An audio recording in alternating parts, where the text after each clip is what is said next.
Harry, Meghan, and the Right Royal Battle for Control. This is from The Conversation by Lara Clancy, postdoctoral fellow, Lancaster University. After Prince Harry and Meghan Markle announced on their website and Instagram that they are going to, quote, step back as senior members of the royal family and work to become financially independent, end quote, there was an explosion of interest on social media and the news. Everyone is asking what financial independence means, how this semi-separation will affect the monarchy, and whether the decision was affected by racist and sexist abuse against Markle. Then there is media relations. The couple have said they will adapt their media approach for more diverse and open access to their work. This includes working with grassroots media organizations and more credible media outlets. They will also be using official communication channels, the website and Instagram, to engage the public directly. Most notably, they will no longer participate in the royal rota system that determines which journalists can cover royal events in person. Most royal correspondents from particular UK media outlets, including the Daily Mail, the Times, and the Sun. It all amounts to a clear attempt to take more control over how they are portrayed by the media, though they are arguably underestimating what is already in place. No more priority access. The royal family need the media to function. They need to share their initiatives, patronages, and philanthropic projects to appear to be doing good, quote unquote. This is, as I argue in my forthcoming book, a key mechanism through which to produce public consent for the monarchy. They know this, despite serious recent missteps. Prince Andrew's disastrous Newsnight interview, for example. The monarchy run a very sophisticated PR program. There is a constant battle over visibility. The monarchy must retain some semblance of fairy tale and superiority of being above politics, for example, or it risks being exposed as an institution invested in maintaining wealth and power at any cost. Therefore, visibility is to be tightly stage managed. As political constitutionalist Walter Bagehot famously wrote, they must not let in daylight upon magic. The royal rota system essentially means that the monarchy has control over who covers their events, what access they get, and who they speak to. Royal correspondent for the Daily Express, Richard Palmer, has tweeted about how rota journalists are stationed so far away from the royals it becomes impossible to document what happens. And this, he says, inevitably leads to a series of identical stories about good work or royal women's clothing. Richard Palmer tweeted, "As for the Duchess of Sussex, I'd like to make a couple of other observations as a reporter who's covered her engagements. Royal rota journalists are being kept farther away from her than we were before the wedding.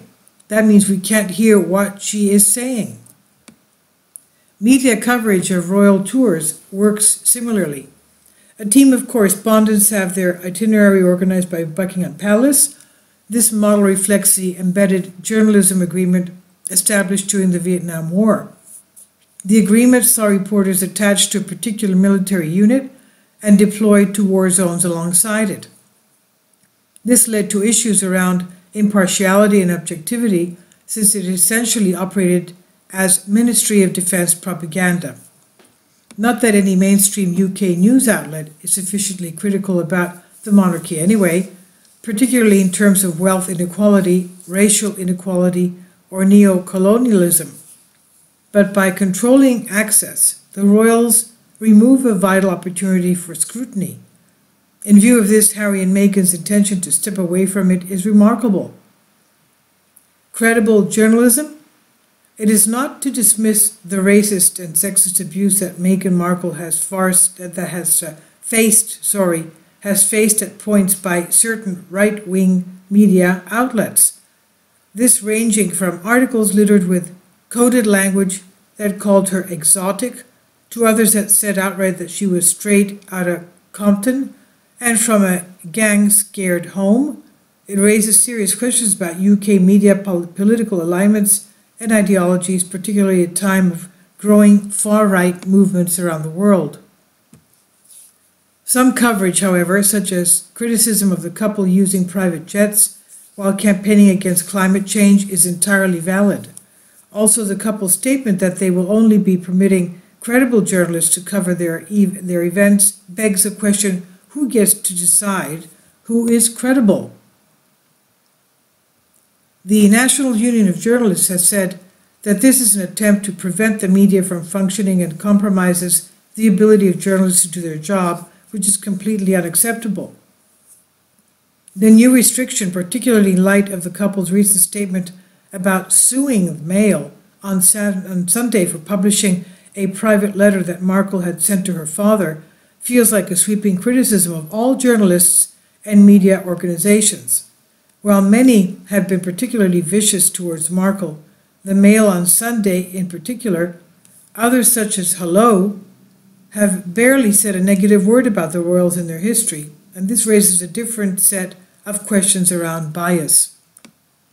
The couples need to shape a new kind of royal relationship with the media, justifiably raises issues about the practice of royal reporting, the role of royal correspondent, and the structural racism that exists within the parts of the British media. It also exposes the battle for control over the royal narrative.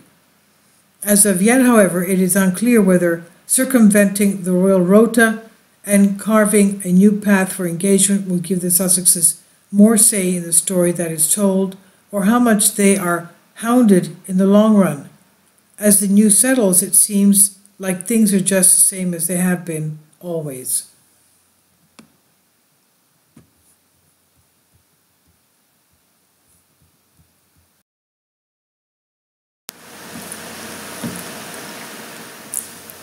If you'd like to join me on my Patreon account, you will hear content not covered by mainstream media. These riveting stories will be based on my research, and I will state my opinions and give my personal insight on diverse and controversial subjects and world events not covered by mainstream media, and not supported by YouTube guidelines. So whatever I have on my Patreon, most of those will not be on my YouTube channel. Please consider becoming a member today. More of the most significant and important videos will be on my Patreon channel. Your support helps me to continue my research and keeps this YouTube channel alive.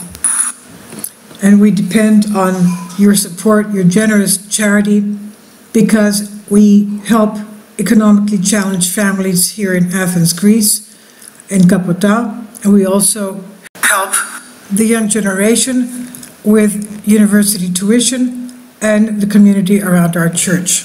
Thank you.